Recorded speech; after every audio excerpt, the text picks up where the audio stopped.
So, good morning, everyone. Thank you for being here today. Welcome to our conference, How War Changed My Life. As Dr. suggests, today we're going to talk about the impact of conflicts on the youngest generations. Especially today, we will focus on the conflict in Ukraine. The conference will last about 2 hours. We have also open Q&A at the end of every contribution. So even though the conflict has actually started in 2014 with the annexation of Crimea, the full-scale invasion that started in February 24th, 2022, had worldwide media coverage, and experts and scholars started to speak about the consequences of the conflict. Given that the main subject of our Hikma study of international relations is youth, we decided to discuss with our dear guests topics such as social and economic long-term and short-term consequences on young people. Each contribution will be a maximum of 20 minutes. And what we're going to do is we would like to address to each of you, of our guests, one or more questions regarding your field of expertise, so that each one of you can contribute from different points of view to the topic selected. So again, it's a great pleasure to have you all here. And now we will introduce you to our guests. Okay, so thank you so much for being here, everyone. We'll start by introducing Professor Giorgio Cella here with us today. He is PhD historian and international politics analyst. He's the author of the book Storia e geopolitica della crisi ucraina dalla Rustichiev a oggi. He's also an electoral international observer for OSCE in Ukraine in 2019 and Georgia 2021, and he's professor in the Catholic University of Milan. Then Gary Belushkin is an economic consultant and country coordinator of the German Economic Team for Ukraine, private research institute dedicated to Eastern Europe and financed by the German Ministry for Economic Affairs and Climate Action. We then have the pleasure of having Professor Jamie Shee with us. He is professor at the College of Europe Natolin. He's also a senior fellow responsible for security and defense programs at Friends of Europe and a senior advisor with the European Policy Center. In 2018 and 2022, Jamie Shee was the professor of strategy and security at the University of Exeter. And prior to that, for 38 years, he was an international public servant and a member of the international staff of NATO, with his last post being Deputy Assistant Secretary General for Emergent Security Challenges. And then last but not least, we have Yulia Tymoshenko. He's a Ukrainian activist and influencer who works in marketing and communication for the Shavny, I don't know if pronounced correctly, campaign, which raises funds to send to Ukraine. She also collaborates with the media platform Ukrainer and is an ambassador for Spend with Ukraine, and a private organization that supports Ukrainian businesses by promoting their products worldwide. So now we'll start with the questions. First of all, again, we're very pleased to have you all here today with us. And I'll pass the word to my colleague.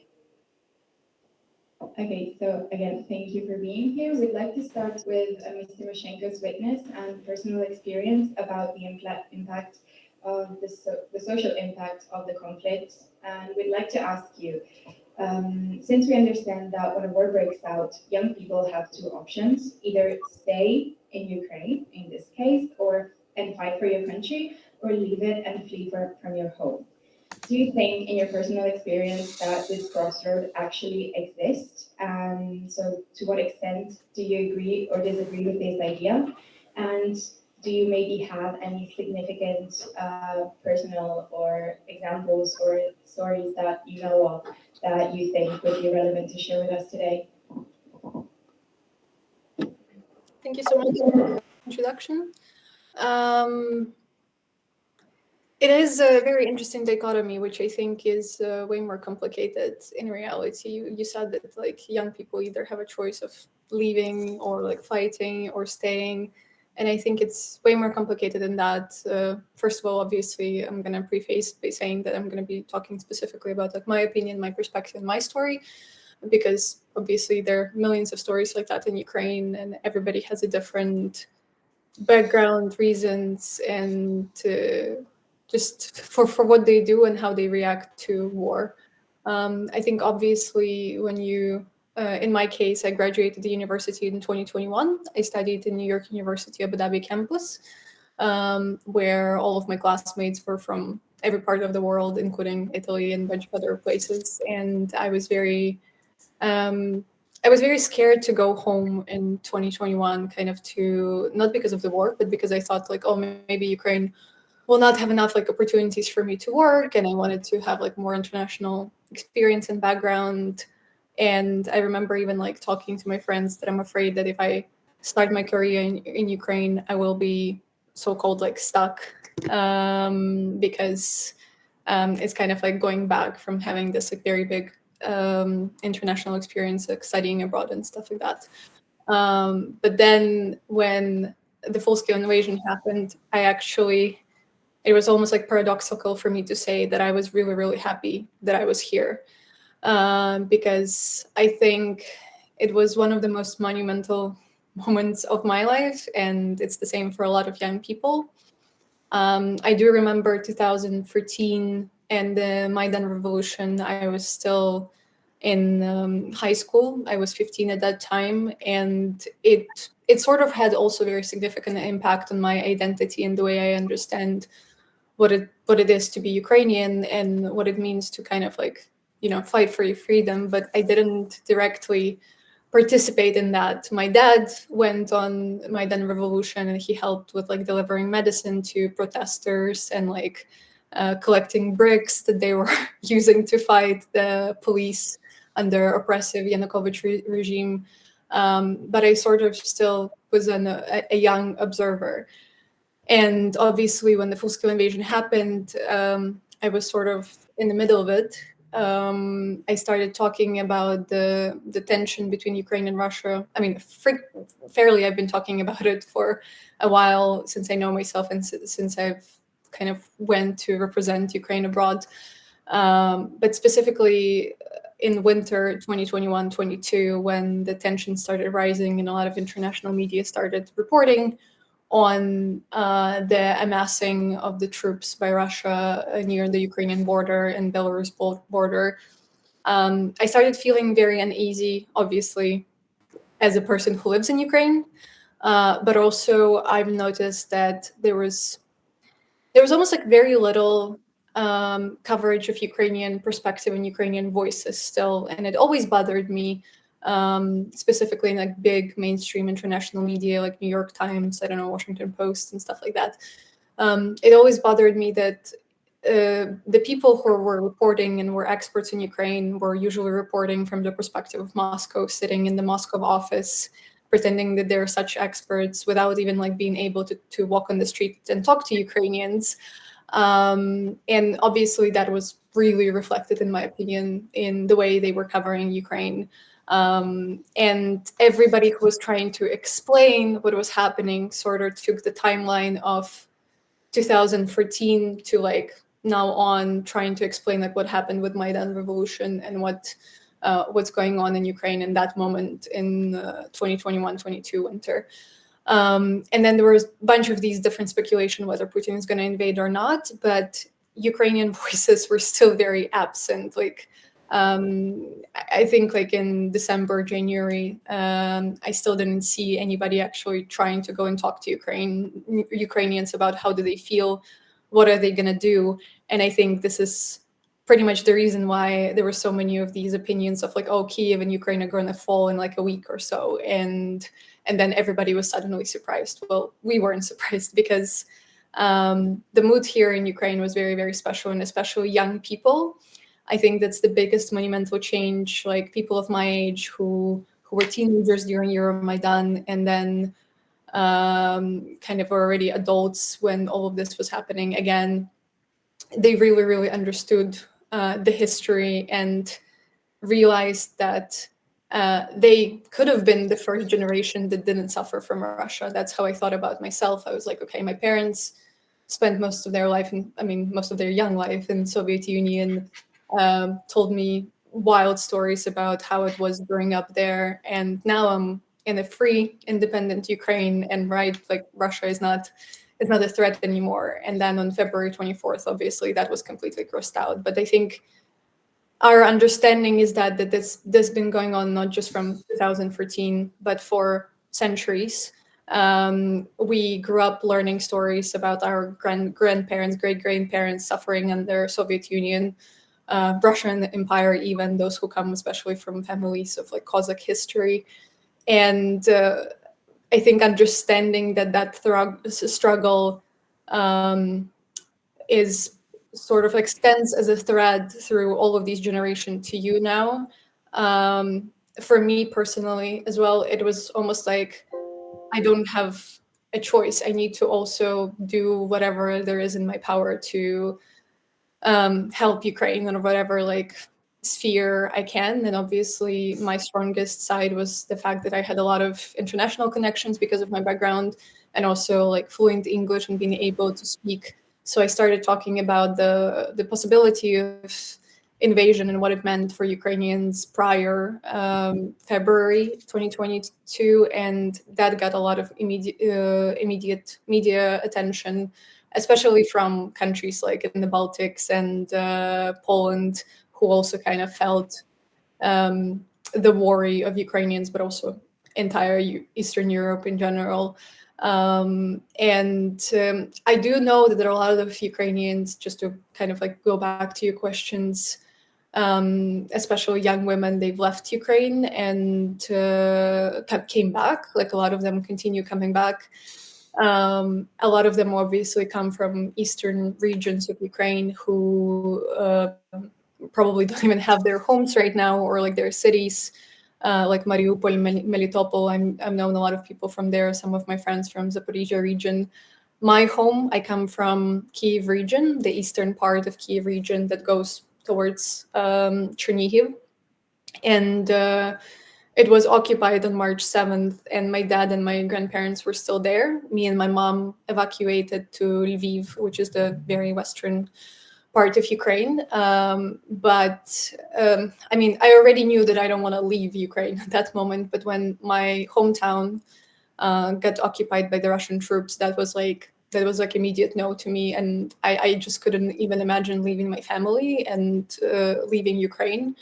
My dad actually called me from the Russian occupation and begged me to leave and go because he knew that I have a lot of options, a lot of people who would like be happy to like take me and my mom. But I was like, no, I cannot do this, and I almost like refused to believe that. In that moment, it meant like my home could be occupied for a very, very long time or forever, like probably a lot of people feel in Ukraine right now.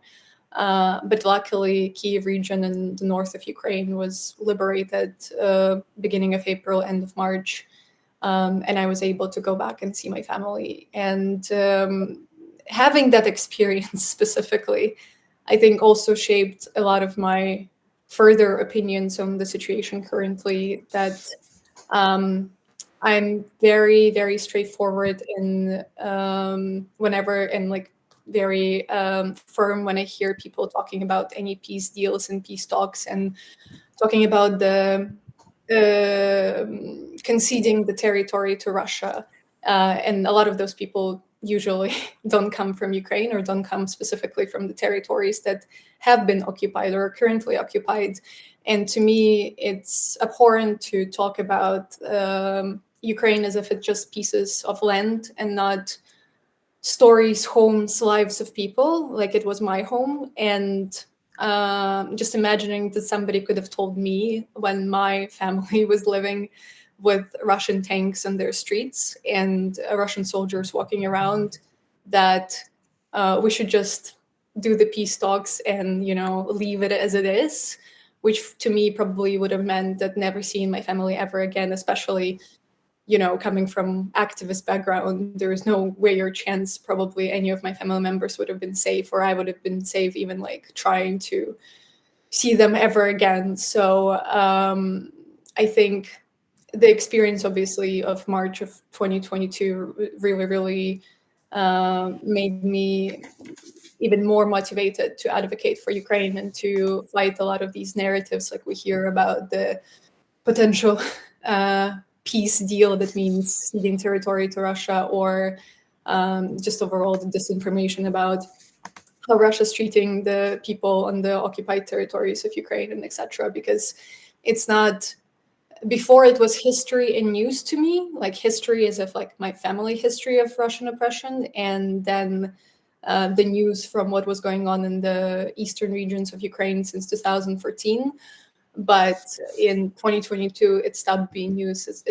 It's now my story as well and my personal experience. So a lot of young people have similar experience. A lot of people don't.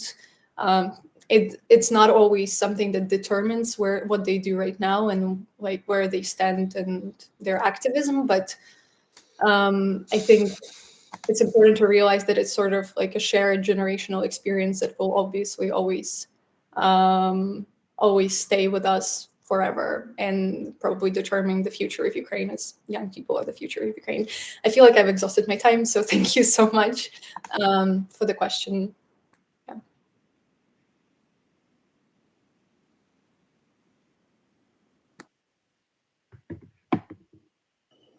Thank you so much. It was very, very inspiring and touching story as well. So really thank you. Now let's jump on to another perspective, let's say, from Professor Torticella. Um, History of Ukraine has certainly influenced the choice of young people while deciding whether or not to leave the country. And one particular event that also Ms. Timoshenko um, mentioned was the Euromaidan. Could you give, first of all, a brief overview of what Euromaidan is and was, and how its legacy has contributed to many young Ukrainians staying in Ukraine to fight for their country and independence?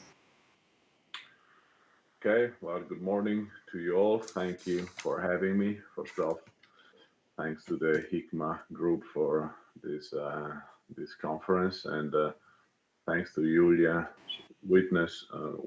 Thanks to Julia's tale as well about what she went through. It's been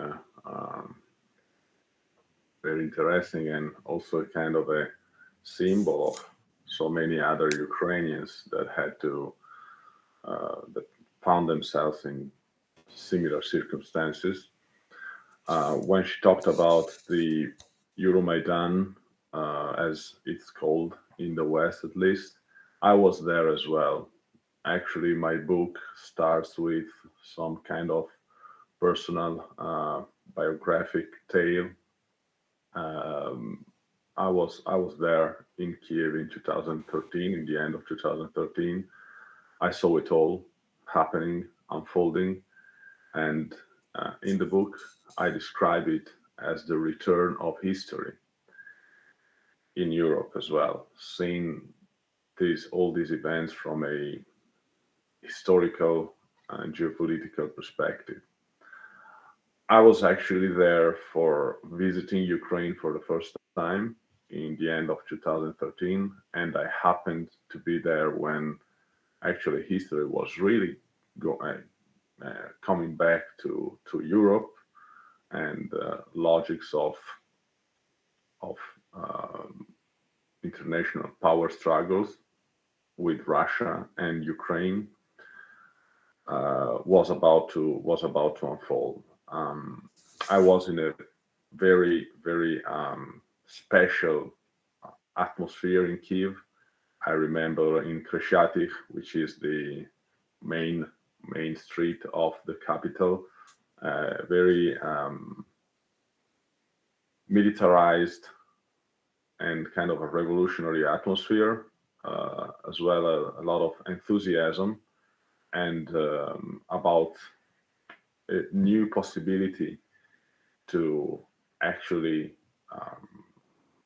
reestablish Ukrainian independence. Back then, let's talk only let's say a few words about Euromaidan itself. Euromaidan, it's in Ukrainian, is called the Revolution of Dignity. This is how they call him. While just to give you the total opposite view of what happened in 2014, in the end of 2013, and in the beginning of 2014. The Russians see this as a military coup. And even though military coups have totally different nature, but this is how they call them. Just this, I tell you this just to tell you about the total difference in narratives and in perspective in how to see history. So, what was Euromaidan? This is a name that was given by the West, let's say, by the Western press, and it's the term that the West and Ukrainian use to describe that series of revolutionary acts, of revolts, of protests, and armed clashes that took place in the central streets of Kiev in the end of 2013.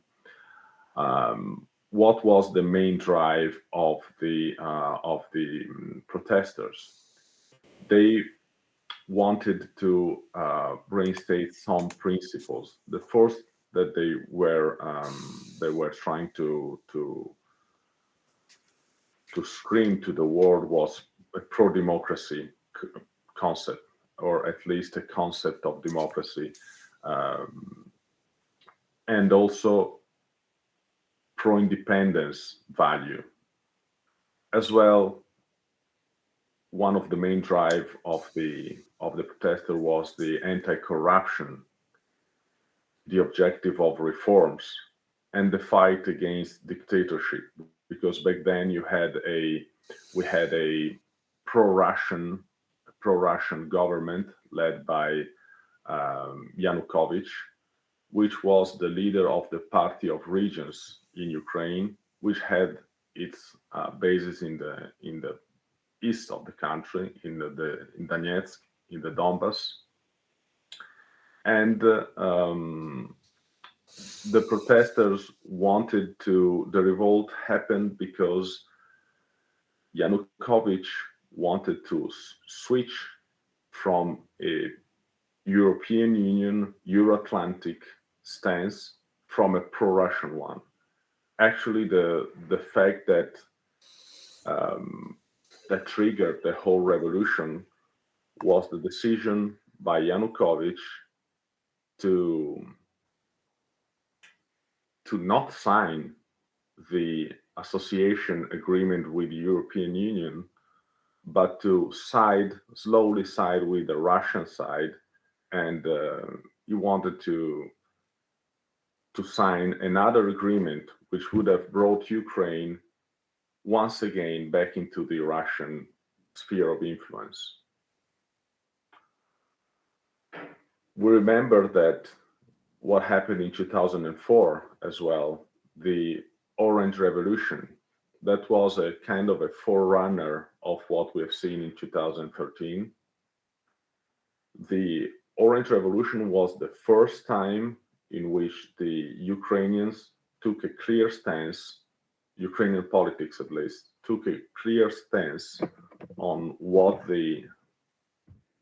how the country should position itself in terms of geopolitical and international collocation. And in this Euromaidan revolution, youth definitely played a big part, because the majority of people I remember back then in Kiev were young people. If you go to Euromaidan Square, which is near Zalozhnesty Square, still today, you can still see the images of all the national Ukrainian martyrs. I think it was more than 100 people who died in those days. The peak of violence was between the 18 and 21 of February 2014. And you can still see their images of the martyrs who gave their life in order to defend Ukrainian sovereignty and independence. How did it end? It ended with Yanukovych the leader of the pro-Russian government fleeing the country and going to Russia to escape from being taken hostage or being arrested by the new government and by the protesters. For Moscow, this was a major shock. A defeated ally who had to run out of the country. It was definitely a burning humiliation. Of course, we also have to remember that this whole revolution of dignity, this Euromaidan revolution, was also a reflection, or let's say a consequence as well, of world politics dynamics. A wider geopolitical clash between the West and the US against Russia. So you had also this background, and you also had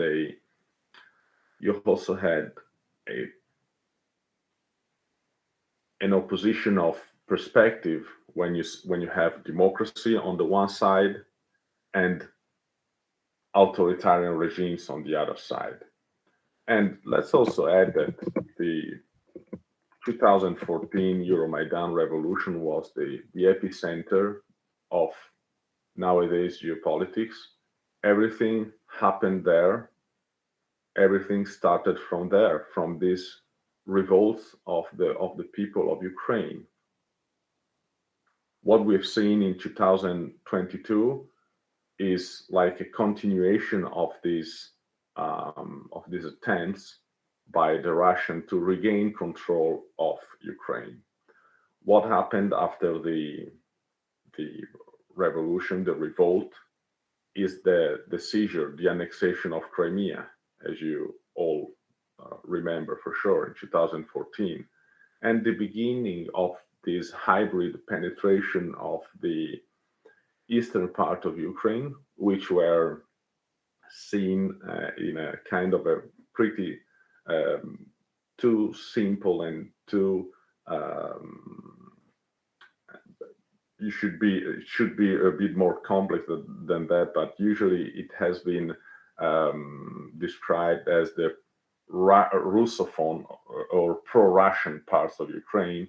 Actually, we have seen that it was not like that in 2022, because Ukraine showed a resistance against Russian forces, which encompassed basically all of Ukraine, and as well the more eastern part, in which Russian is the first language, and where Russia had a major historical influence. Anyways, in 2014, I was saying it's the epicenter of all geopolitical turmoil that we are witnessing today. And already back then, the war that Russia started in this eastern region brought massive destruction. Let's just think about the battle for the airport of Donetsk, or many other battles that unfolded in the region. So war was already going on since 2014, of course, in a minor scale. And on 2022, we had this a large-scale invasion of Ukraine, of which Yulia was talking about and giving us her amazing narratives of what she went through, that nobody thought about it.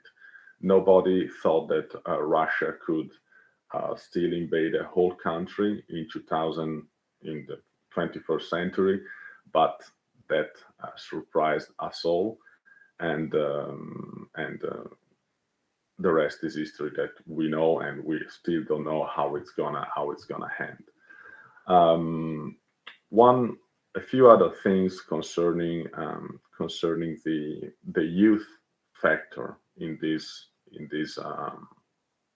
Euromaidan and this whole Russian-Ukrainian crisis. It's definitely been a popular revolt. Of course, there have been influence by the West, but the revolution happened for the various factors that I talked about before, and especially the will of a new generation of Ukrainians. Maybe the majority of them came from the central and the western part of the country, but again, this distinction is not that true. I remember when I was in Ukraine again after 2014. I get back also in 2016 and 2017, and I met people coming from eastern part of Ukraine that fled Donetsk, that fled Luhansk, that didn't want to live under the new occupying forces of Russia. And I would invite everyone not to think anymore about a divided Ukraine just by history and by Russian or Ukrainian language. Anyways, a few further and last things that I would like to add. After the revolt, you also had a particular phenomenon that concerns culture, which is the decommunistization of the country that began after Euromaidan. And that tells you a lot about the perspective of the new Ukrainian regime, the new Ukrainian government, and the new the vision that the revolters wanted to reinstate in the country. They wanted to cut also in terms of symbols, of statues with the Soviet past. Their main objective was to never see Ukraine anymore tilting towards the Russian sphere of influence. So you also had a destruction of symbols that reminded us about the Soviet and Russian occupation. Because when we talk about Soviet or Tsarist past occupation, we always talk about the Russian occupation of Ukraine, which unfolded in different vests, in different masks, before the Tsarist one and then the Soviet one. And one other thing that could be said about the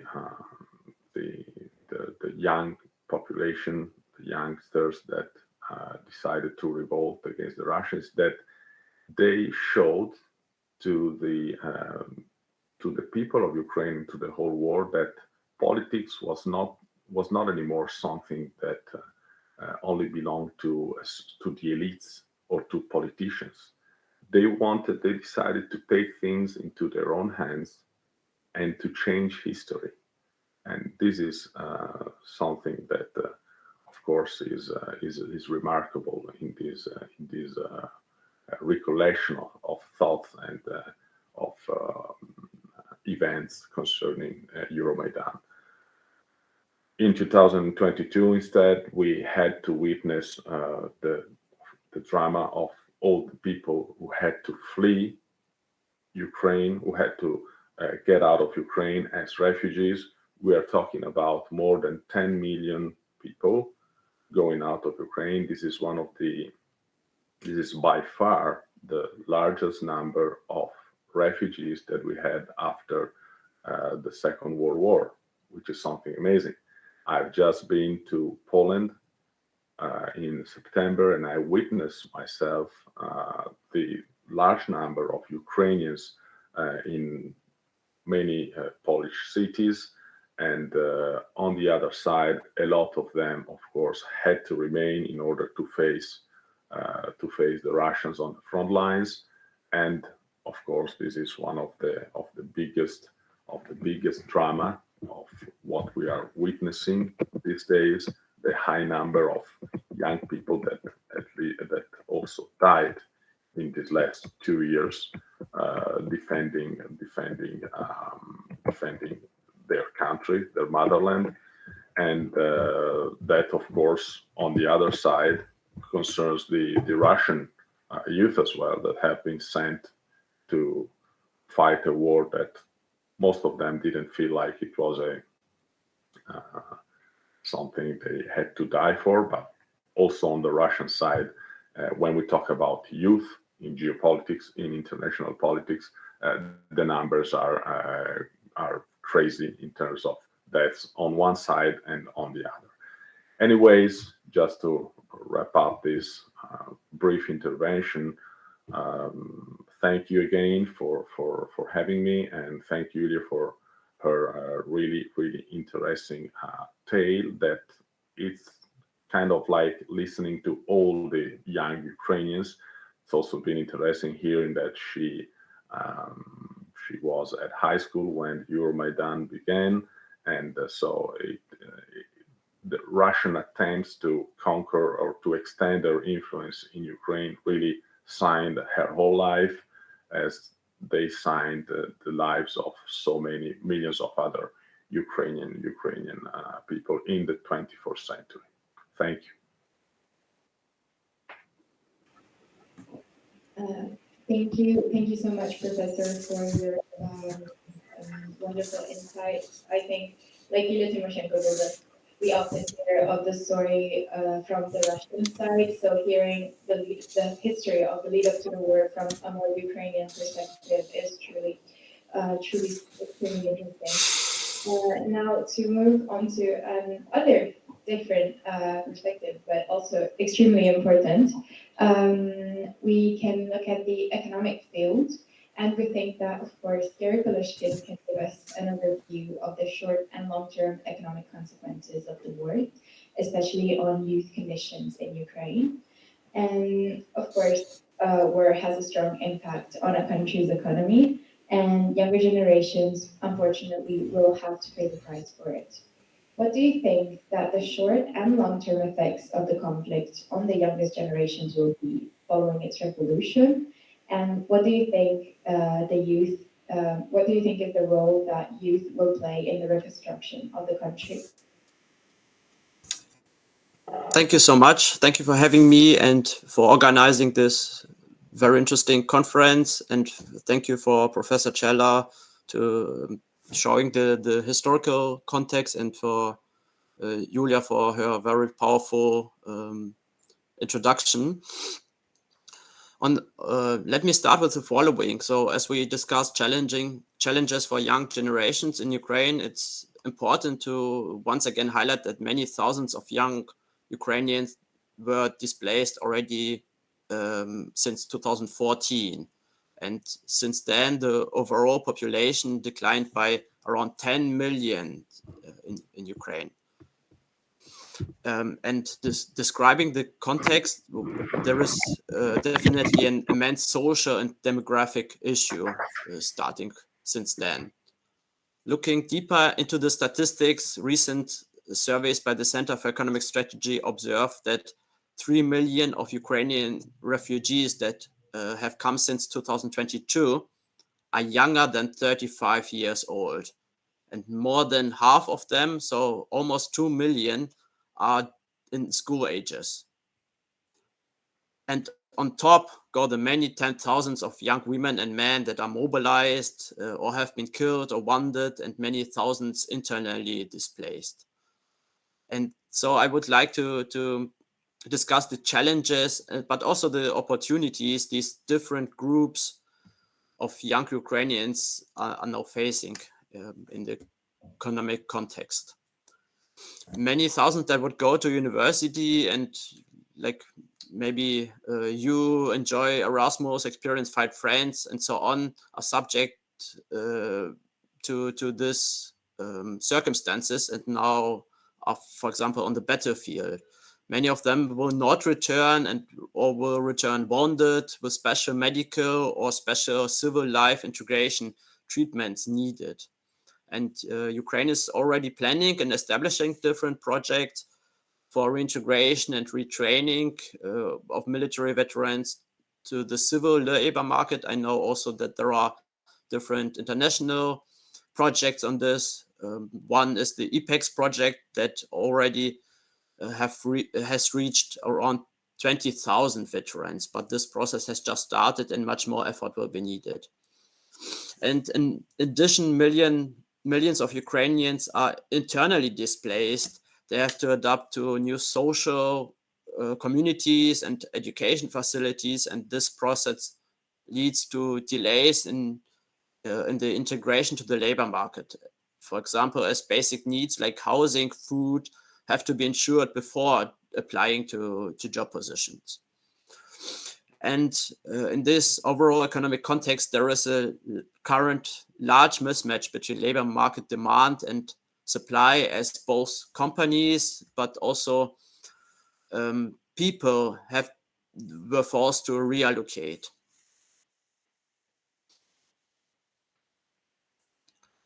And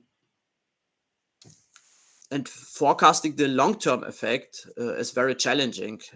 It depends on the further duration and intensity of the war. And let me describe this long-term effect in more details. The longer the occupation is ongoing, the longer young Ukrainians are forced to be on the battlefield, the longer they are separated from their families, and the higher the demand for special treatment will be.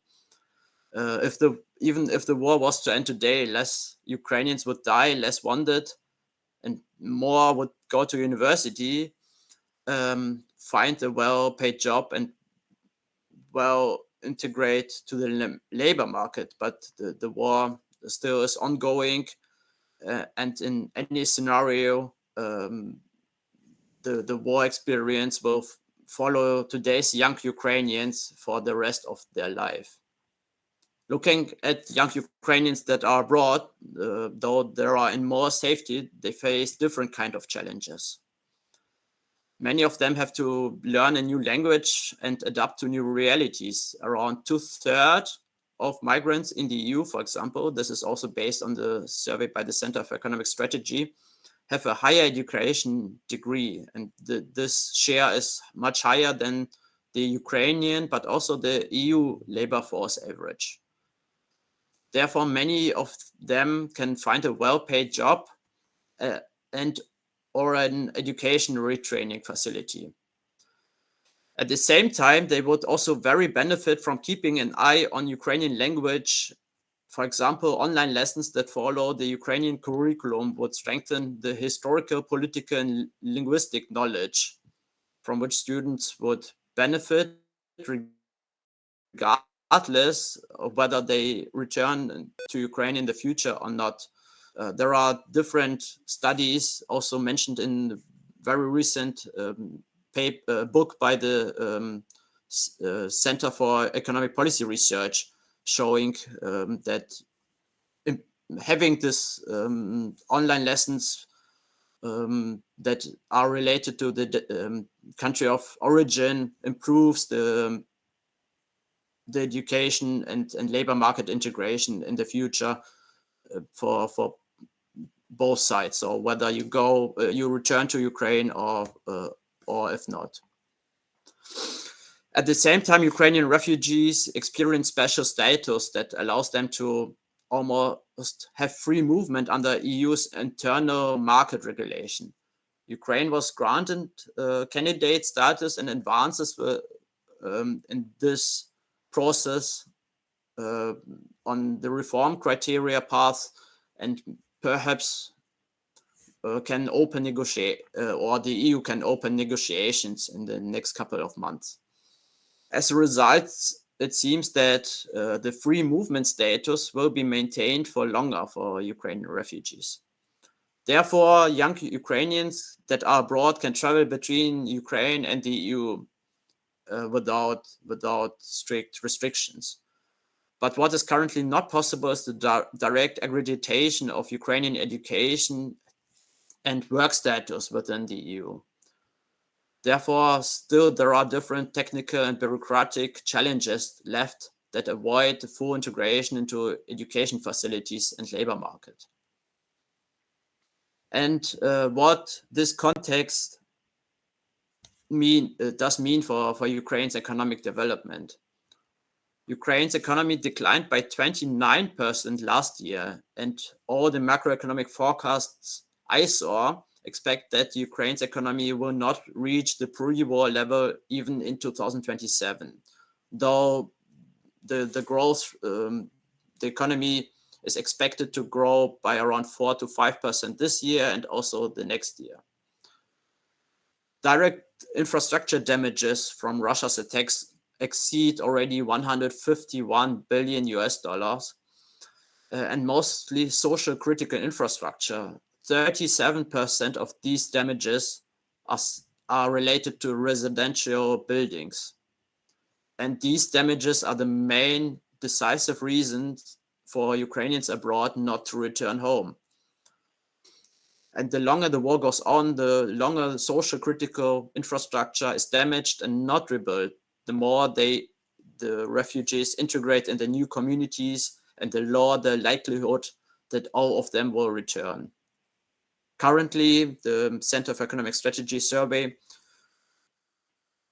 displays that around 1/3 of migrants respond that they will not return to Ukraine. And as I mentioned before, they are mostly well educated. Thus, Ukraine is already now facing a large shortage of skilled labor.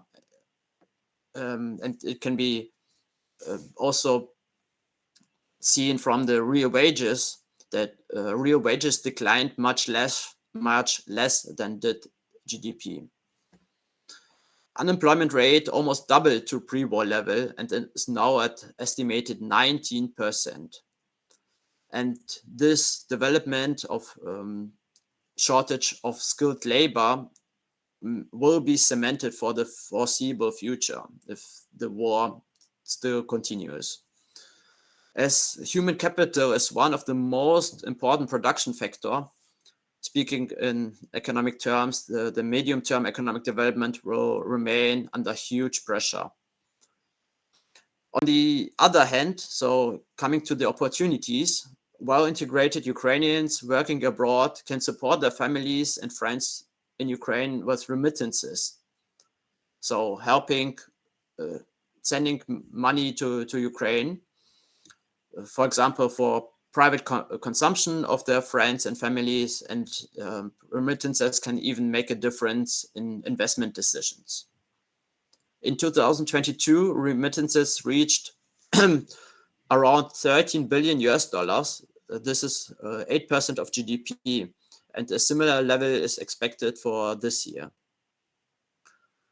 Moreover, there is plenty of research showing that a large diaspora in a destination country can also strengthen bilateral economic ties with the country of origin, for example, via economic trade.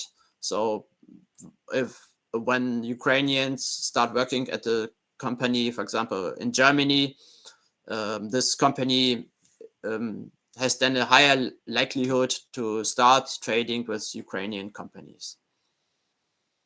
So summing up this aspect, young Ukrainians abroad, even if they decide to remain abroad for longer, will still have the opportunity to positively contribute to Ukraine's economic development in the short, medium, but also in the long term. And the last point I would like to mention refers to Ukraine's economic reconstruction. And in this, I don't mean rebuilding. It's much more than rebuilding. It's rather the famous Build Back Better concept that Ukraine, but also multilateral institutions have brought forward. So it rather means leapfrogging in terms of green transformation, digitalization, reforms of rule of law, adjustment towards EU standards. And young Ukrainians that fight for Ukraine on the battlefield, young Ukrainians that are internally displaced or abroad, all of them have the opportunity to reform their country, to build back better their country, to apply the experience that they found, for example, in the EU. Ukraine and its people have chosen to follow the path of EU integration towards a social green market, open market economy, and therefore the first order support Ukraine's partner can do to support Ukraine is to support Ukraine in ending this war, to make a positive difference to the youth, to follow its chosen path. I stop here and thank you, and looking forward to your questions.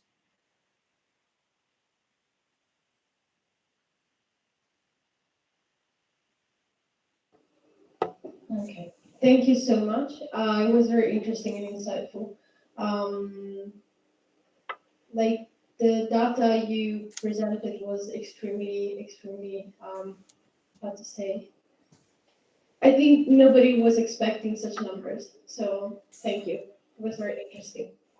Okay, so now on to our last guest. Mr. Shea, can you hear us?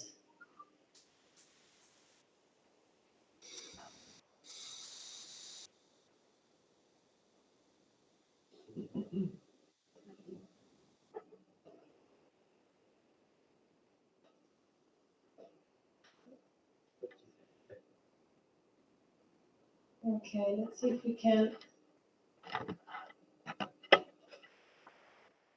Can you hear us?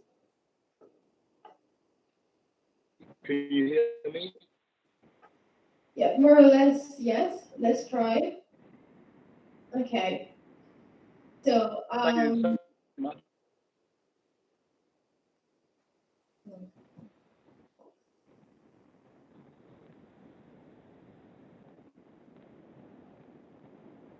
maybe what we could do is like try to turn off the video, the camera, so maybe the connection might work better. Yep, should do. Okay, that's fine. So first of all, good night, everybody. I apologise for the connection. I'm on the Eurostar train, Brussels and London, which is running late. So I hope to be in London before having to do this, but we're running, so the train running. But okay, that you asked me to understand the geostrategics of Ukraine, stories from the ground, because I haven't made it since the invasion February last year. But as a former who deals with military and strategic affairs, I've also been keeping a close eye and writing articles. So I'll comment not previously very Mr. Shea, but we I'll can't really hear you, unfortunately.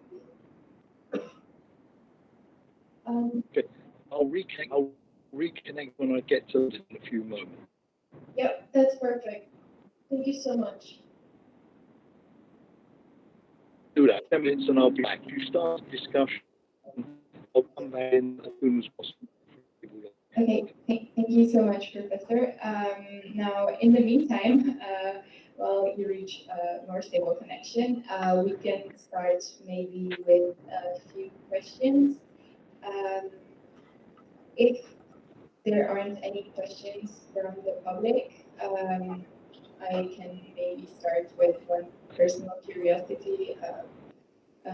For Julia Timoshenko, I really wanted to ask because you spoke of how you felt responsibility and need to talk about the Ukrainian side, to share your perspective. Do you think this is also a requirement that is being made from the outside? And do you think that Ukrainian people are feeling a pressure to share this, an external pressure to share their story? Or do you think it's mostly out of internal feeling of responsibility? Do you think the West, particularly, that is now interested in your perspective, finally, is putting a lot of pressure on you? Or is this something that most Ukrainians want to start sharing? It's a great question because I think of this as personally like the reason why I decided to do this and why it was always important for me to do this is that when I left Ukraine for the first time to do my exchange year in the United States in 2015-16, and then I went to the university in 2017. So I came back, I had like a year in Ukraine after that. And both of those times, which was like fairly recently after 2014 invasion, whenever I spoke with educated people, like more like, you know, worldwide kind of like knowledgeable people around the world, like abroad, none of them had like a clue what was happening in Ukraine. And that was like truly shocking to me, because you have a country that invades another country, like literally tanks rolling. I mean, obviously the disinformation campaign was insane from like the Russian side. I mean they are professionals in that. And but the world at large doesn't really know, doesn't really care. There's very little reporting on that. Like obviously here and there, like some news would appear, but sort of like the question that I was like asked, like, oh, is it still going on? Like, oh, how bad is it? Like, what's happening? And to me, it was very strange, because, like, I mean, we had already millions of IDPs, internally displaced people in Ukraine at that time. We had cities being completely taken by Russia, like Donetsk, Luhansk. You know, some of the most fierce battles, like Battle of Ilovaisk, where around 300 Ukrainian soldiers were just, you know, murdered as they were trying to get out from the encirclement that was agreed on. And you know, kind of like everybody's like, okay, and I'm like, and it is very interesting to me specifically. I mean, I don't expect the entire world and every part of the world and every person care about my country. I think obviously with everything's going on today, it's very selfish, and obviously a lot of people have their own troubles. But specifically when it comes to like Europe, United States, you know, somebody who's like politically close here, territorially close to Ukraine, it was surprising to see that young educated people, they had no information about it. So I also think that this is the reason, like, our Ukrainian informational efforts in 2014 and 2022, like if you compare them, they're uncomparable, because it's completely different. Like the strategy that both like the government but also individual activists and people employ to actually spread this information are completely different. I would say that it's also, I think it's my hypothesis. Obviously, probably didn't check. Nobody has like really like studied this in depth, but it would be very interesting.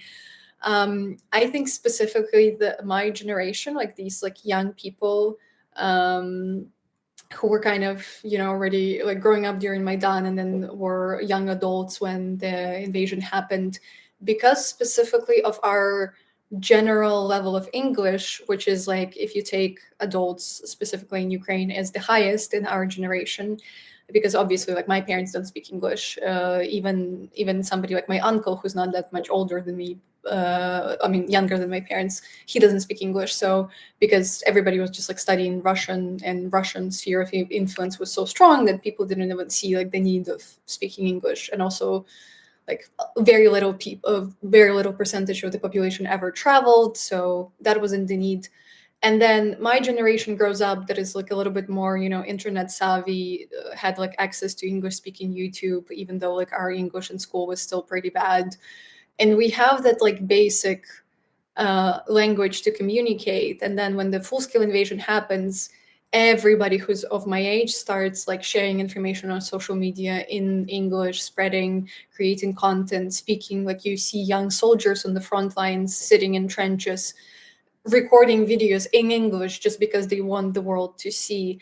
And I think that is the biggest difference between 2014, because in 2014 our generation was still too little, too young to sort of like make a true impact on, specifically on the informational, as they like to say, like front. But right now, like it's sort of like grew up and like made this huge influence. And I don't think I feel personally like the pressure. I feel like right now it's actually it's harder. It's the pressure that I feel is almost like you need to fit.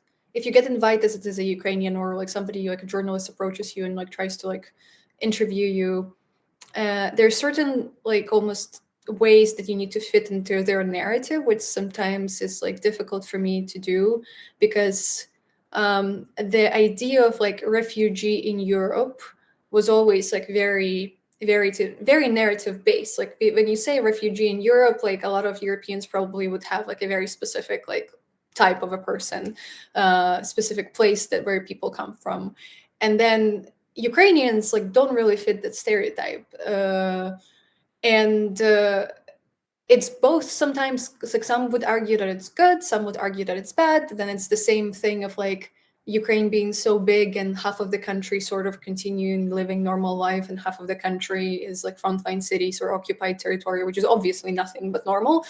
And you know, all of these questions of like how you as a young person can like talk about the war and all of your struggles, but then drink a coffee on the street in Kiev and show your like I don't know, nice life. And I think that kind of like understanding or expectations from the media or the people specifically who've never experienced war, that sort of to deserve their attention, to deserve their care and empathy, you need to always seem suffering. You need to always have this image of like very you know, poor in a sense of like not just economic sense, but probably also just overall like sad person that only like cries and feels pain and doesn't deserve to have like a good moment in life, because otherwise, oh my gosh, like how can you do that if there are people like dying in your country? So I think that is the only kind of like pressure that I felt. Like when it comes to like talking about Ukraine, sharing information, what's happening, still like dismantling some of the persistent narratives about Russia, specifically Russian influence in Ukraine, Europe, and other parts. I really I'm grateful to Giorgio for like talking about the how that idea of like divided Ukraine is very much also, you know, created by Russia, and it's not really like the way people should think about Ukraine. Like, oh, East is Russian speaking, West is like Ukrainian speaking, and that's all. Like that dichotomy is just doesn't play the role at all anymore, or you know.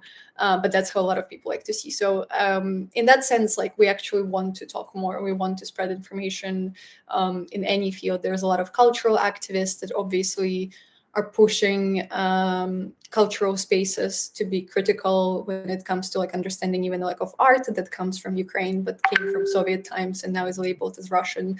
There is a lot of pushes in like academia to decolonize Eastern European studies and the way Ukraine and the region has been studied through the Russian lens as well. So there's still a lot that we want to contribute, but it seems a little bit right now in the second year of the war, like the end almost of the second year, that obviously the attention is like winding down and we need to fight more for these spaces and we need to make bigger effort, create more compelling stories, almost like put ourselves out there in order to actually be covered and like given a voice. So yeah. So thank you so much for inviting me as well. That's what I wanted to say. Yeah.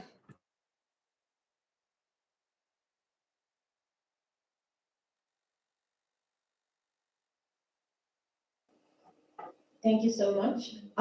So I think our last guest cannot connect right now either. So let's jump on to other questions. So do we have any questions from the public? Yeah, okay, you can come here.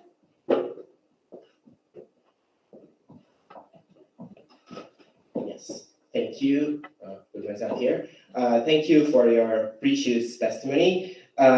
Since we are talking about young generations, I want to make two questions and are all about the future. One on Ukraine and one on Russia. So the first one is more directed to Yulia, and the other to whoever wants to answer. The one on Ukraine is recently I read a testimony from, unfortunately, a funeral of an activist. I remember his name, Roman, a very young activist. There was this lady saying, we will win the war, Russia will lose the war, but what Russia has achieved is destroying the golden generation, destroying a generation of full potential And we discussed the more economic side of the implications of war on the future of Ukraine, but I want to know on a more societal level, like on a more interpersonal level of a society and its identity. What do you imagine the future of Ukraine, of Ukrainian society to be? Because sometimes war can unite societies, sometimes wars can destroy and disrupt societies. So I want to know what you are already seeing on an interpersonal level in Ukrainian society. And the question on the Russian side is, in brief, is a regime change necessary for a future coexistence? Is toppling Putin a necessary condition for a Pacific coexistence in the region? Because I was born in 2000, so basically, from ever since I've known Russia, it was Putin's Russia. And I find it hard to imagine Russia without Putin. I imagine the society as being fully convinced of Putin's narrative and so on. So do you see it as necessary? And if yes, if it is realistic in your viewpoint? I'll try to be short because I talked a lot in the previous question, so then other people can contribute as well. But your first question, thank you so much, by the way. What's your name? What's the name? Mariano, yeah. Thank you so much. It's an excellent question. It reminded me of a story that I read from a Ukrainian, I think, like either activist. I mean, thank you so much for remembering Roman as well. Roman, I took, like, I didn't know him personally, but I knew people who knew him. I followed him on Twitter a lot, and his death was like really, really personal to me. Although I didn't have like a personal connection to him. It reminded me of a story that I read the other day, that there was a big book fair in Frankfurt. I think it's like one of the biggest book events, where a lot of Ukrainian authors and book publishers went to represent what is mainly kind of like a book publishing stage in Ukraine during the war. And somebody like who is not really familiar with Ukrainian literature, especially contemporary ones, came up to one of the Ukrainian publishers and asked, "Oh, so can you tell me who's like the contemporary Ukrainian Hemingway or like the contemporary Ukrainian Remarque or somebody like that?" And the Ukrainians responded that the contemporary Ukrainian Hemingway right now is sitting in a trench and probably is going to be, like, very likely is going to be killed one or today or tomorrow. Or if he's lucky to survive, you know, his trauma is going to be living with him for the rest of life. The contemporary Ukrainian Remarque is probably like bleeding out on the car seat that is trying to evacuate him from the front line. And I think that is very striking, like kind of metaphor, because as the death of Roman, but also just like thousands of very young guys specifically, but also women too, shows it's like truly the best of us that are being killed every day and are dying defending the country. And I think that's like the biggest, I think also like resentment that we have, that we know that Russia is sending their worst, and their worst are being met with our best ones.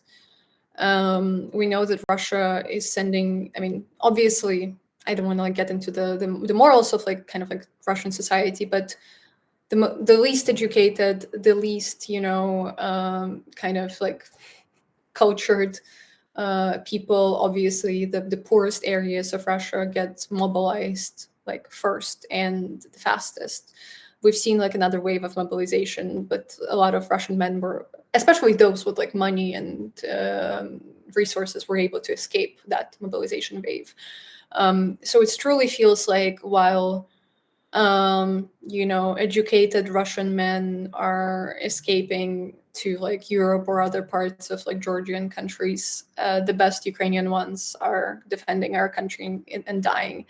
And I think we've experienced something like this before in the 60s, when Stalin killed like, I think 90% of Ukrainian writers and poets, and in the name of that is like executed Renaissance.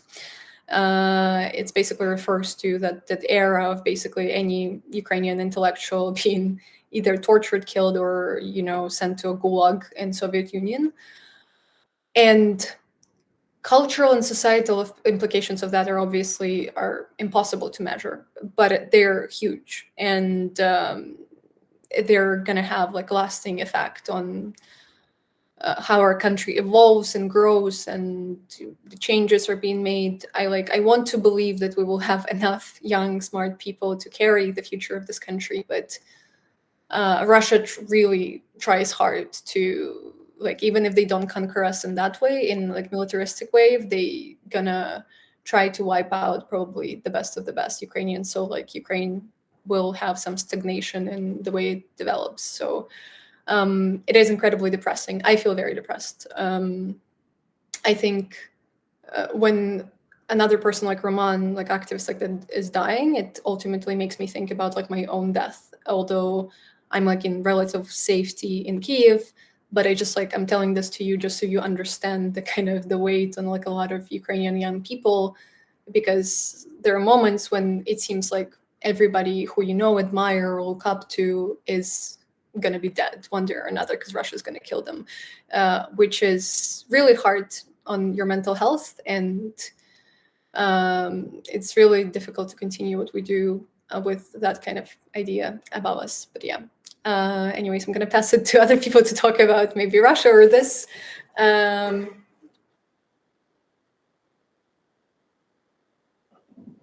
Okay, thank you so much for your insight. And maybe Professor Jella would like to start answering the second question. So, is a regime change necessary for a coexistence between a new Russian and Ukraine, a free Ukraine? Okay. I can barely hear you when you talk from the conference classroom, but anyways, I heard the question from the student, I guess, from Mariano, and he was asking us about the future of Ukrainian society. Well, first off, sorry to be so banal, but it really depends on how the war is gonna continue. So we are talking about more noble things here. About we talked about the youth factor in the Euromaidan, and we talked about the development that the Ukrainian society had throughout the post-Soviet era. I mean, maybe we should have talked about it a bit more, but of course, the time it is what it is.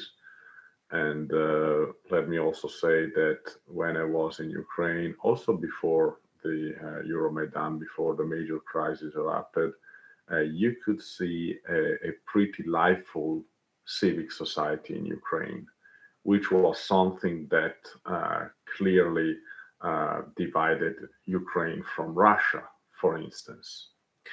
You had a pretty lively civic society, a lot of NGOs that are still functioning nowadays, which is crazy. Think about resilience, right? And think about Ukrainian resilience. It's pretty remarkable. Talking about how the Ukrainian society might move forward, I can't give you a precise answer, but what I can say is that it really depends on how Ukraine manages to keep its unity throughout the future months. Right now, we are seeing a kind of the international media attention stepping away from Ukraine, and that's something that really plays against the Ukrainian society, because, of course, of the major crisis that erupted in the Middle East with Israel and in Gaza and etc. etc. And so I think that the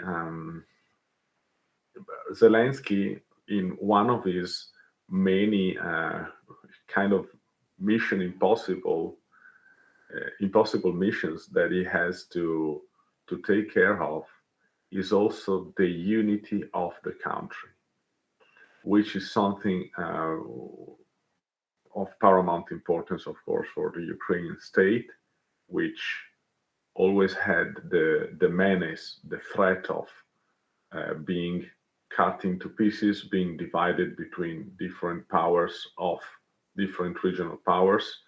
The whole history of Ukraine is concerns that risk, and unfortunately, we know that some regions of Ukraine right now, which under the international law and for all the international community except Russia and a few other states still belongs to Ukrainian sovereignty, are right now de facto under Russia, unfortunately. And I'm talking about for Ukraine, of course, and I'm talking about Donetsk and Lugansk, for instance, which right now the situation there seems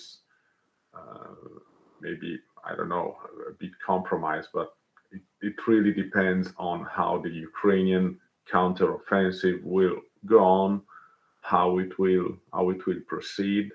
Right now, we have a lot of turmoil going on in the Black Sea area in Crimea, and it's a battle of will between the Ukrainian state and the West and Russia.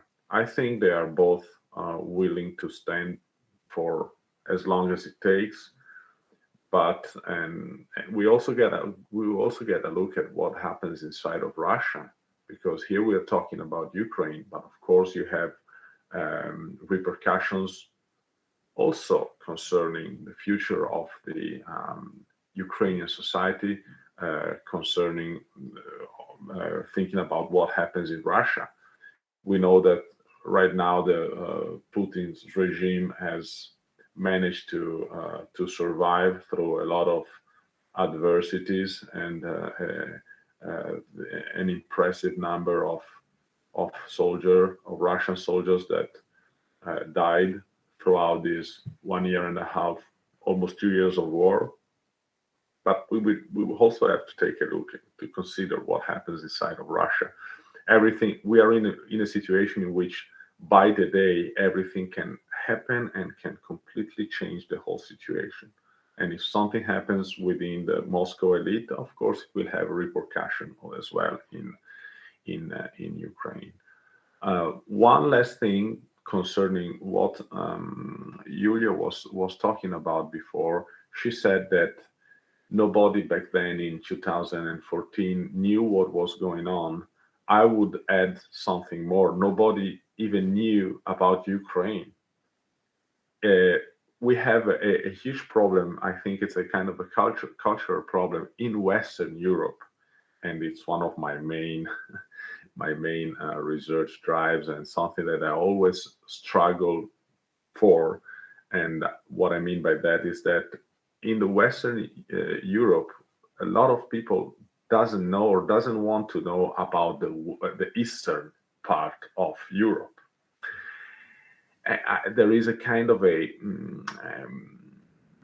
mental blockage. I don't know what's that about actually, and I also teach history of Eastern Europe right now, and one of the main drives of my book was also to spread awareness about Eastern Europe as a whole and about Ukraine especially.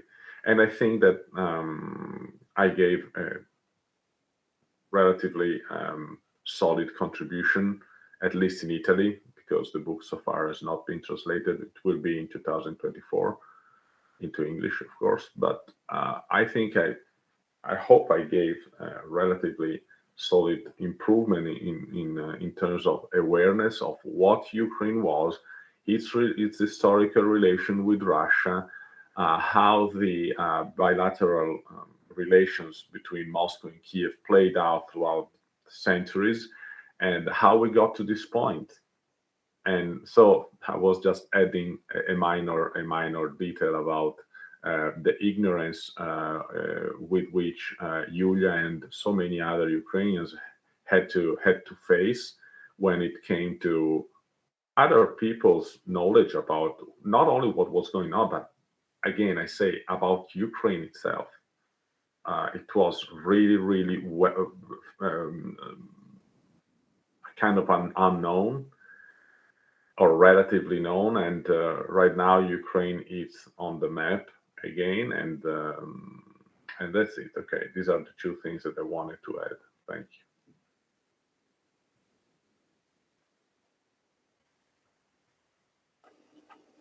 Thank you so much for both of you for your answers. Are there any other questions from our public? Okay, if not, I have a question to Pierre Bulushkin about the reconstruction. You talked about the importance of education, but also the infrastructure. What do you think, like, on what should reconstruction of Ukraine focus most?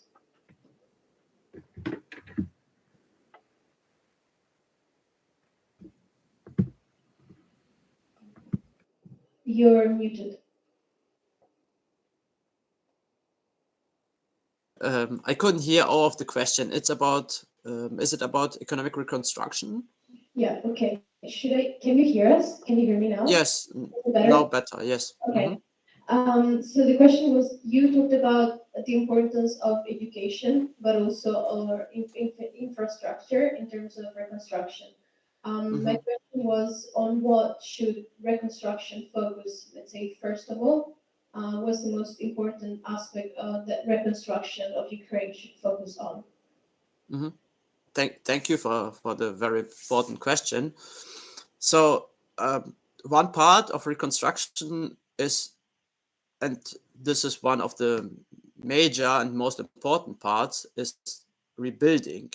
So just rebuilding critical social infrastructure like residential buildings. As I mentioned before, the most, or 37% of all direct damages are damages into residential buildings. So this is very critical, as people cannot return home. So they just don't have a home. People that are Ukrainians that are abroad, Ukrainians that are internally displaced, just don't have a home and cannot return, so cannot contribute to the economic development. And we, unfortunately, Russia tries to again focus on energy destructions in the winter, or we had the past experience, and unfortunately should expect another wave. So protecting cities, protecting residential buildings, and keeping cities livable for people to return home is one of the main sources of rebuilding, of reconstruction. So if we do not ensure this, if we do not ensure that cities are keep livable and that people can return, one of the major blocks of future long-term and build back better reconstruction will be much more difficult. But so looking at this long-term build back better reconstruction, here we the World Bank and Ukraine estimated the reconstruction costs of around $411 billion by February last year. As a note, it doesn't take into account all the damages between 2014 and 2022 that, for example, Yulia also referred to in the Donetsk region, Lugansk region, like the airport and the stadium and all the industrial facilities that also sum up to another billions of dollars. But this is build back better. So if we are able to protect cities, Ukraine can occupy cities. Then, or not then, but there will be a focus on really green recovery, green transition, major steps in rule of law reforms, adjustment to EU standards, and this all will bring Ukraine to another, in economic terms speaking, convergence path, so lifting up the economic development for Ukraine. But there are major trade-offs, as I explained. On the one hand, reconstruction and rebuilding is now, during the war, essential to keep cities livable.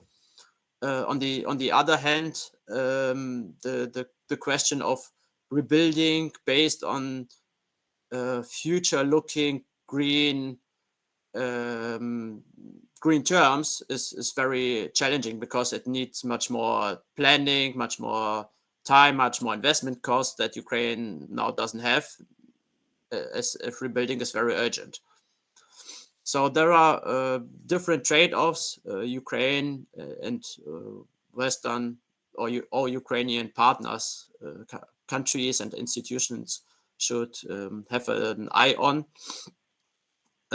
as this overall challenge will be very, will take many years, but the planning should start now. And as was done, for example, with the Marshall Plan, the first draft was sent around in 1942, I think. So even before the Second World War ended, and so that's very important that Ukraine is also now looking at concepts for a Ukrainian plan for reconstruction. Thank you.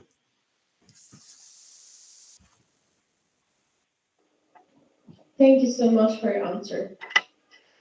So, okay, finally, we're able to connect with our last guest, Jamie Shea. Is it right pronunciation?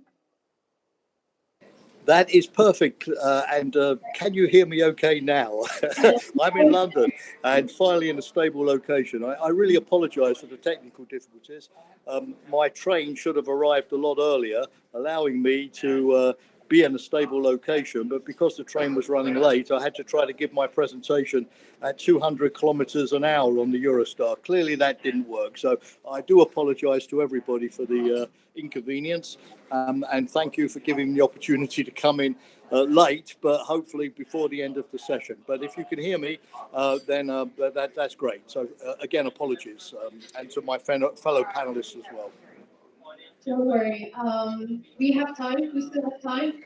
So we even started a bit later, so we can do what we can do. But we're very glad to have you here. Good. Well, let me make a few remarks. So, listening to previous speakers, of course, there's going to be a little bit of duplication and overlap in what we say. When I was speaking from the train unsuccessfully, my opening was to say that unlike some of the panelists, I have not been on the ground in Ukraine since the war began, or at least this second phase. The war, as you know, began in 2014 with the annexation of Crimea. I'm an analyst, a think tanker. I'm a former NATO person dealing with military issues. So I'll take, if you like, a helicopter strategic view of what's going on the ground. But I can't give you a taste of what it's like to be in Kiev or to be in Kherson or Kharkiv, but other speakers, of course, have done that very well indeed. Obviously, we now recognise that we're in for a long war. And I'm speaking to a lot of Italians, and Niccolo Machiavelli famously said that it's easy to begin a war, it's much more difficult to end one. A long war, of course, does not benefit Ukraine. Obviously, the level of destruction will be much higher, and it's considerable already. About 20% of the Ukrainian civilian infrastructure and housing stock has been damaged or destroyed. So a long war could push that up. It would push up the reconstruction costs. Ukraine, of course, is losing a lot of soldiers in this war. We don't have figures because the Ukrainian Ministry of Defense doesn't give them, but it's clear from observers on the ground, particularly since it began its spring offensive, that Ukraine is losing large numbers of soldiers. And they're the best and the brightest. They're not just professional military people, as good as they are, but they're volunteers, computer programmers, school teachers, doctors. This is going to hemorrhage. Obviously, the regenerative ability of Ukraine, once the war is over, replacing all of those highly trained, gifted people is not going to be easy. 7 million Ukrainians have left the country, mainly women and children, and I know that you're focusing on youth, but a lot of men, let's be frank, who have not wanted to join the army, have also left. Getting those 7 million people to go back may be easy after 6 months, it may be easy after a year, but it's not going to be very easy if the war goes on for 10 years and they remarry, they find jobs, university places in Poland or Germany or the United Kingdom or elsewhere. And if you have a disproportionate number of women who leave the country permanently, that again is, in terms of population, in terms of the stability of families, is going to make regeneration more difficult as well. Russia, on the other hand, has every interest in a long war. It can afford to sacrifice soldiers in a way that Ukraine, with more limited numbers, cannot afford to sacrifice soldiers. Report from the White House yesterday by John Kirby, the National Security Council spokesperson, claims that Russia is in fact executing its own soldiers, including threatening entire units if they desert the battlefield or don't show sufficient motivation. Ukraine was claiming at the beginning of the spring offensive that for every Ukrainian soldier being killed, Ukraine was killing 7 to 8 Russian soldiers. I can't prove that, I can't verify that, but we know that at least 100,000 Russian soldiers have been killed so far. But of course, Russia has, in terms of population, in terms of industry, a much greater potential to keep the war going over the long run than Ukraine. It's suffering a few Ukrainian drone strikes, and I salute the Ukrainians for the way in which they've been able to attack military bases and storage depots in Russia, but Russia is not sustaining the kind of damage to its country, its industrial production, its energy grid, its civilian infrastructure in the way that Ukraine has. Of course, Putin is in absolute control. We don't see any big anti-war demonstrations in Moscow or St. Petersburg so far. And Russia is being successful at going around the sanctions, particularly when it comes to its military effort. Drones from Iran. 1,000 container trucks have recently left North Korea to go to Russia with ammunition. China is supplying missile components. The Ukrainians have even told the United States that they're finding American computer chips in Russian weapons. The Americans, of course, are not supplying them directly, but it does show the success that Russia is having, at least for its military effort, going around sanctions. Yesterday, I learned that Russia still has 4 million shells in its reserve. So, you know, in a way, there's a kind of paradox here that Russia wins by not losing, but Ukraine loses by not winning. It's not a level playing field politically or strategically. But the long war now seems to be more or less where we are, particularly as now the Russians have gone from attacking to defending, digging themselves into extremely well fortified positions, which, unless Ukraine gets thousands of tanks and thousands of Western aircraft, and there's no sign of that happening for the time being, it's going to be difficult for Ukraine, at least in the short term, to break through those defenses and liberate the 17% of its territory still occupied by Russia. Both sides, of course, have got strengths and weaknesses. And if, like me, you come from a military background, you're familiar with what we call as the net assessment. That was, what are my strengths and weaknesses? What are my adversaries' strengths and weaknesses? And how can I exploit his weaknesses and play to my strengths in a dynamic sort of reaction? On the Russian side, as I've said, they have got determination and the willingness to sustain the war over a long period. Putin has tied his future to success in Ukraine, and he can't afford to back down. And Russia, at least, is close to securing its strategic objective, which is the permanent annexation of these four provinces, Luhansk, Donetsk, Zaporizhia, and Kherson, where Putin has sort of claimed independent republics attached to Moscow, with phony referendums being organized, and recently phony municipal elections being organized as well. So Russia needs to consolidate, whereas Ukraine needs to regain territory, a more difficult enterprise. The other thing which Russia has in terms of a strength, it's cynical. It's cynical.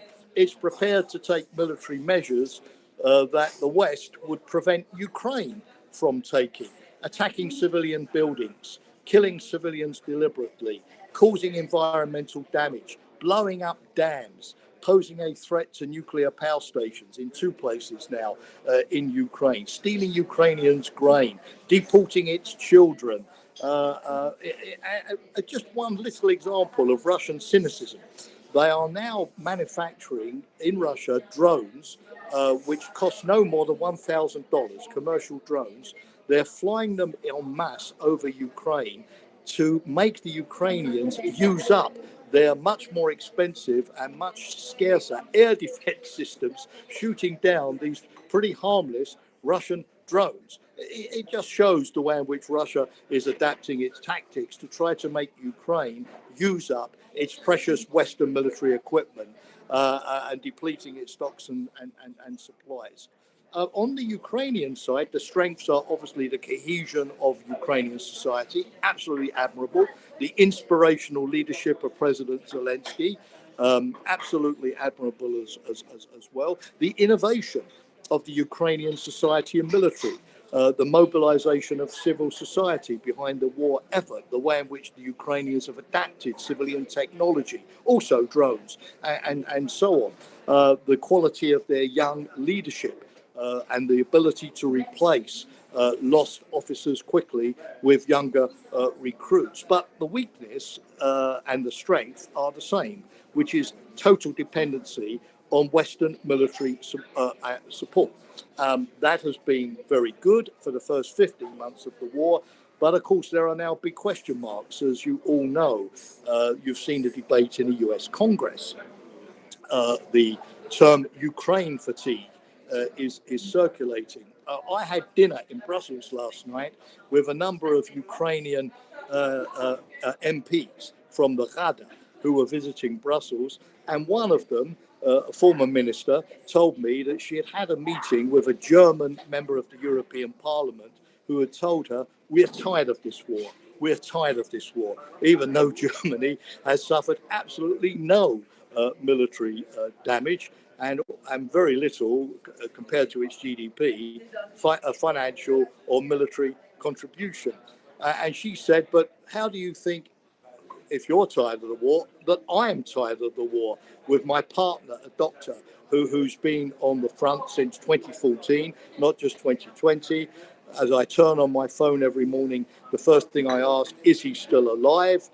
For instance, with my children who, because of COVID and now because of the war, have had only internet learning since 2020, 3 to 4 years already, and no interaction with their school friends, and have to go into air raid shelters nearly every day as Russian missiles attack." So if you think you're tired, believe me, that is nothing compared to how we Ukrainians are tired. But it shows on the behalf of this German MEP a staggering lack of sensitivity to what Ukraine is going through. So the problem for Ukraine is that the strength is also the weakness. As long as Ukraine has the constant supply of Western military equipment, money, training, Ukraine is not going to lose and may even have a chance of winning, but at least is not going to lose.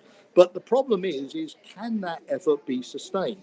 As I've said, the Republicans in the US Congress are now asking questions. Today, the new Speaker of the House of Representatives wants to separate funding for Israel from funding for Ukraine, and is demanding from Biden a war plan, a plan to end the war before the Republicans will accept more military help. We've seen also some wobbles in Europe. Now Mr. Fico of Slovakia, the new prime minister, is offering only humanitarian support. Hungary says it won't offer any more support either. Poland, before the elections, the prime minister said, we're not going to give Ukraine any new weapons. And it's not just political will, it's also the capacity of Western military reserves to supply Ukraine. After 15 months, we in the West are running out of supplies. We're running out of ammunition. The EU agreed to give 1 million 155 millimeter shells to Ukraine, spending 2 billion euros on this. But so far, they've only found 30% of those 1 million shells because, the stocks are dry. The problem for Ukraine is that Western military stocks stop before new production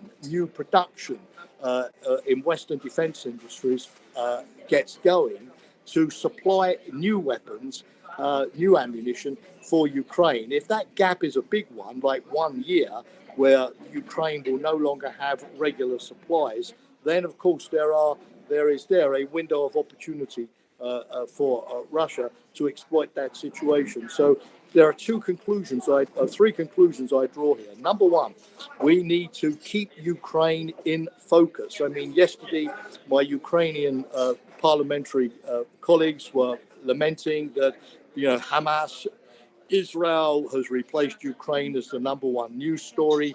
Ukraine is dropping out of Western media.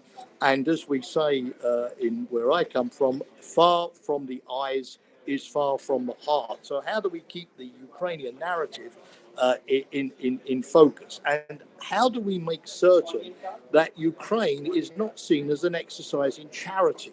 Too many people in the West see support for Ukraine as a kind of, Santa Claus Christmas present. It's not really in our interest. Your fight is not really our fight, but you're nice people. You want to join the EU. You're democratic. You like Western values. So we'll help you. No, we have to get the narrative across that Ukraine's fight is our fight. If Russia subjugates Ukraine, and I can't say this as a former NATO person, Estonia, Lithuania, Latvia are next, Finland, Poland. Putin is not going to stop. If Ukraine, on the other hand, succeeds in defeating Russia and regaining control of its territory, number one, the Russians will not do this again for a very long time, and Putin and his dictatorship will be undermined. The Russian army will take many years to reconstitute, and will have a very good Ukrainian army which will defend NATO, which will defend the rest of us. This is a massive advantage for our security future. So the first challenge that I see is convincing Western public opinion that Ukraine is not charity. It's in our fundamental security interest. Ukraine goes down, we go down as well. Second challenge, as the European Union in Brussels today debates on when to open membership negotiations with Ukraine for the EU membership and looks to the future, how do we help Ukraine to fight the war while also transforming its institutions and its economy? I know that Gary was talking about this as I listened to him before I came on, so that you can actually prepare for EU membership, EU standards. The old industries which have been destroyed will at least hopefully be replaced by new industries. But as we all know, it's very difficult to modernize an economy while it's fighting a war. It's very difficult to persuade a Western investor to build a factory in Ukraine while the war is going on, if the risk is that obviously the Russians are going to fire a missile and destroy it. But we need to do it, because if we wait for the war to end and only then begin the process of reconstruction, it could be 20, 30, 40 years before Ukraine can join the EU. So how do we, sort of build the plane and fly the plane at the same time in terms of support for the war effort and help with reconstruction?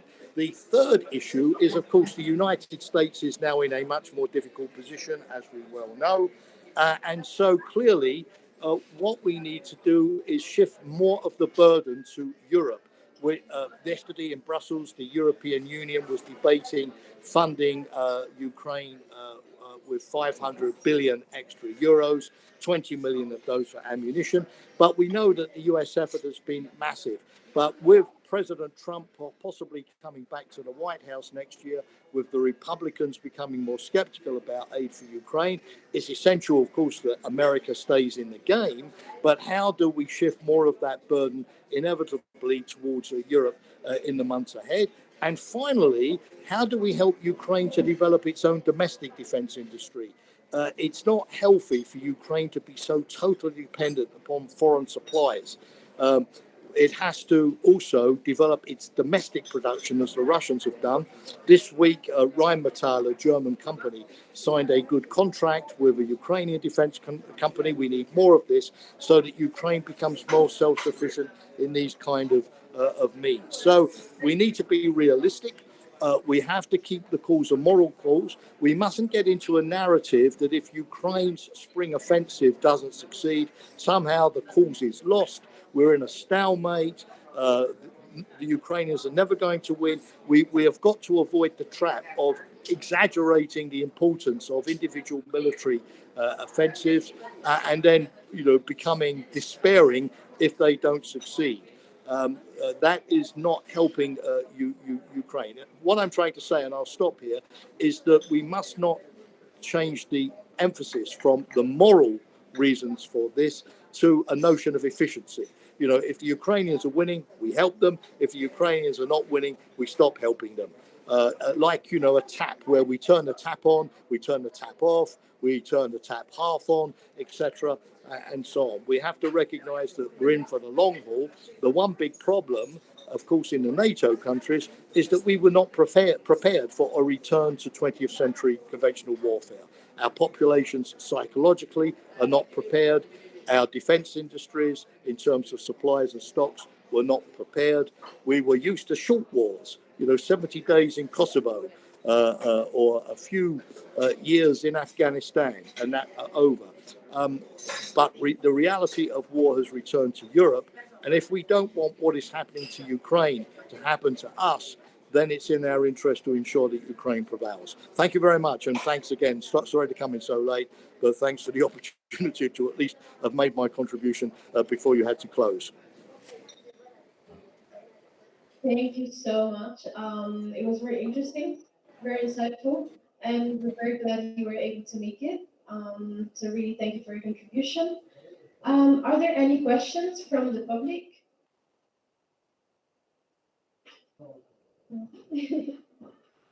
Okay, so let's see if we can see if anybody online does have any question. If you also want to open your microphone for anybody who has questions, just to ask it quickly.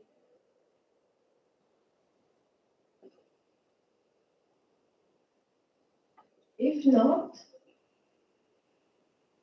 I think we can. Okay. Okay, maybe I have a question, a very brief one, hopefully, for Professor Shea. You told us, sorry, can you hear me better here? Okay, so you told us that us in Europe, we were not prepared for war. warfare. Do you think, could you give us a brief explanation of how our preparation has changed now? Do we have plans in case something similar to this were to happen again? Many thanks for that. Very good question. In many respects, it has. I mean, obviously, since Putin's annexation of Crimea in 2014, you've seen in NATO a return to collective defense.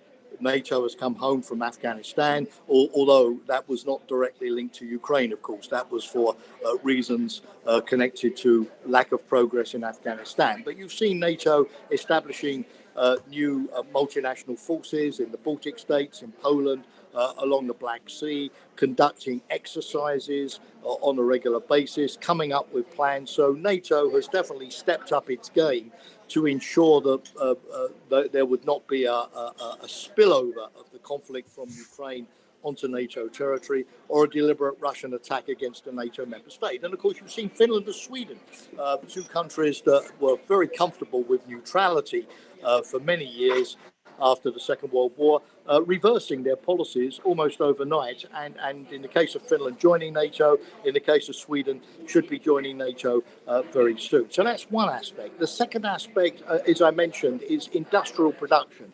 You've seen the EU and NATO countries work together to reopen their defense production lines, to restock with things like ammunition, spare parts, and so on, to upgrade their military equipment.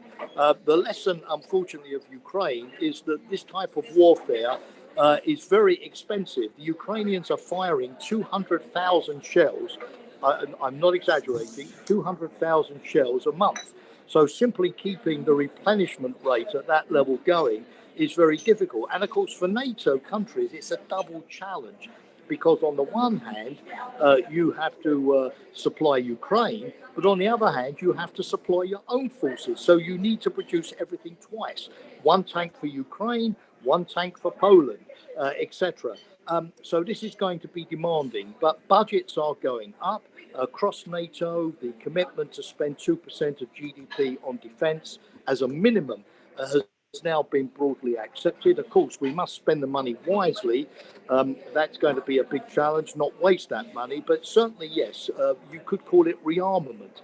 And Thierry Breton, an EU commissioner, says that the EU has to be once again on a war footing in terms of preparedness. I'll just make one final comment because it's a good question. The third dimension is domestic resilience. There has been heightened tension with Russia as a result of the war in Ukraine. NATO is perceived, of course, as directly implicated in the war in Ukraine by Russia because NATO has offered Ukraine membership of the alliance at a future date. Western countries are helping Ukraine. And you've seen, Russia stepping up its disinformation, its propaganda activities in the West. There are some mysterious things going on with gas pipelines being sabotaged, energy pipelines, data transmission links in the Baltic Sea. You probably picked this up in the media. And so the theme of internal resilience, how do we make our societies more resilient for this kind of hybrid warfare activity, has also been a big theme as well. So yes, there are changes, but the significance of those changes will take some years to play through entirely. Thank you very much. Thank you so much for this insightful answer. Can you hear me well? Okay. Now, if there aren't any questions in the room, okay. If there aren't any more questions, we're running a little bit late, so I think we can end here. I would like to thank all of our guests for their amazing contribution.